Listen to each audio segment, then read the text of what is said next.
सभी को जय मसीह की। आइए हम रोमियो की पुस्तक उसका अध्याय 8 और उसकी 15 आयत को देखते हैं।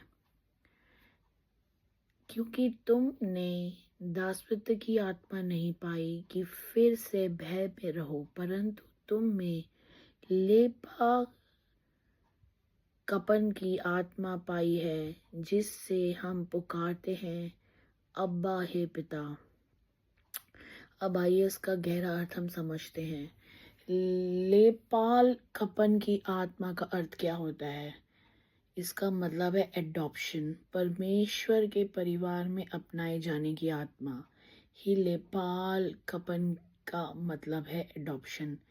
किसी ऐसे व्यक्ति को जो पहले परिवार का नहीं था, अपने परिवार का सदस्य बना लेना।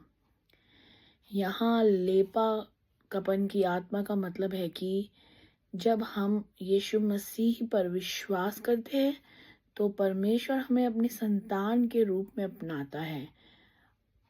हम अब केवल उसकी सृष्टि नहीं रहते बल्कि उसके बच्चे बन जाते हैं। हालेलुया। और दूसरा हमें इसमें दिखता है कि अब हम भय में नहीं, प्रेम में जीते हैं। हालेलुया। दासत्व की आत्मा, आपने सुना इसके पहले चरण में इस वचन के, दासत्व की आत्मा मतलब स्पिरिट ऑफ बॉन्डेज, दोष की आत्मा जो हमें बांधती है, का अर्थ है डर, दोष भावना और दंड का भय। हालेलुया। पहले हम पाप के बंधन में थे, जहां डर था कि परमेश्वर हमें दंड देगा, पर जब पवित्र आत्मा हमारे भीतर आता है, वह हमें लेपालकपन की आत्मा देता है। यानी अब हम अपने पिता से डरते नहीं बल्कि उससे प्रेम करते हैं और उससे बात कर सकते हैं जैसे बच्चे अपने पिता से, क्योंकि आप अडॉप्ट कर लिए गए हो। हालेलुया। अब अब्बा हे पिता करके आप उन्हें पुकारते हो। जब आप एक अब्बा, एक शब्द है जिसका अर्थ है पापा या मेरे प्रिय पिता, ये एक बहुत ही निकट का रिश्ता संबोधित करता है। इसका अर्थ है कि अब हमारा परिवार, अब हमारा परमेश्वर जो है हमारा परिवार है, एक रिश्ता है ना। किसी डराने वाले मालिक जैसा नहीं है बल्कि हम प्रेमी पिता और उसके बच्चे जैसे हो चुके हैं अब। तो पवित्र आत्मा हमें ये गवाही देता है कि हम परमेश्वर की संतान हैं। हालेलुया। जैसा कि रोमियो उसकी 8 उसका 16 बताता भी है। तो अब आप जान चुके हैं कि लेपालप कपन की आत्मा होती है। पवित्र आत्मा हमें सच्चाई से बताती है कि हम जो है परमेश्वर के परिवार बन चुके हैं, हमें हिस्सा बन चुके हैं, और हमें याद दिलाती है कि अब हम अनाथ नहीं रहे। हालेलुया। जैसा कि एक वचन है यूहन्ना उसका 14:18 में बताता है कि अब हम अनाथ नहीं हैं।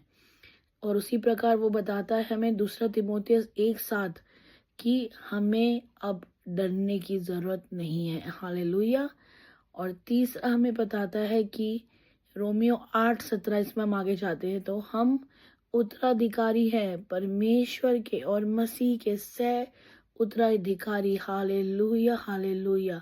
तो आपको ये बात पता चल गया है कि अब सारा भय जो है वो प्रेम में बदल गया है। हालेलुया। और हम परमेश्वर के बच्चे हैं। पवित्र आत्मा हमें ये हमें बताता है कि इस सच्चाई पे अब यकीन करें कि आपके अंदर परमेश्वर की अब आत्मा रहती है। अब उसके बच्चे बन चुके हो और आप उसे अब्बा एक पिता करके पुकारते हो, क्योंकि वो हमारा स्वर्गीय पिता है और ये एक निकट का रिश्ता है। हालेलुया। तो आइए भाई बहनों, हम आगे प्रार्थना में चलते हैं। सुप्रभात पिता परमेश्वर। हालेलुया। हूशा बखीरा दादा हो मेरे सेनाओं के यहोवा सर्वशक्तिमान पिता, हम तेरी उपस्थिति में आते हैं और तेरी महिमा के लिए अपने हाथों को खोलते हैं और तेरा धन्यवाद करते हैं कि तूने पिता परमेश्वर में आज का ये दिन दिखाया। और प्रभु आज का दिन प्रभु हम तेरी महिमा करने पाए। और पिता परमेश्वर इस बात को याद रखे कि हमारे अंदर से दासत्व की आत्मा नहीं है रही, ना कोई भय लाए प्रभु परमेश्वर हमारे जीवन में किसी भी बात के लिए, बल्कि तू हमें लेपालप की आत्मा दी है जिससे हम पुकारते हैं हे पिता। हालेलुया पिता परमेश्वर, आज की सुबह हम स्वीकार करते हैं कि हम अनाथ नहीं, हम अकेले नहीं, हम तेरी संतान हैं और तू हमारा प्रेमी पिता है। पिता, तेरे प्रेम से हमारे दिन की शुरुआत हो, तेरी आत्मा से हमारी सोच, हमारी भाषा, हमारी बोलचाल, हमारे कर्म सब उससे उभरे मेरे पिता परमेश्वर। हर भय और हर अस्वीकार को, हर कमजोरी को तेरे प्रेम के सामने पिता परमेश्वर हम नहीं रह सकते, वो मिट जाए यीशु मसीह के नाम से। आज हम बोलते हैं अब्बा पिता, हम सब तेरे बच्चे हैं और तू हमें अपने मार्गों पे चला, अपनी आत्मा से भर दे ताकि हम तेरे स्वरूप को इस दिन में प्रकट कर सकें।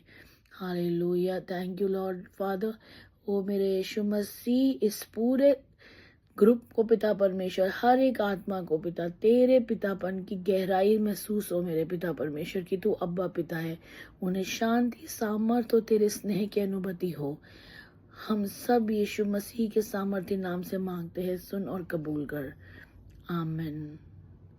गॉड ब्लेस यू ऑल भाई बहनों।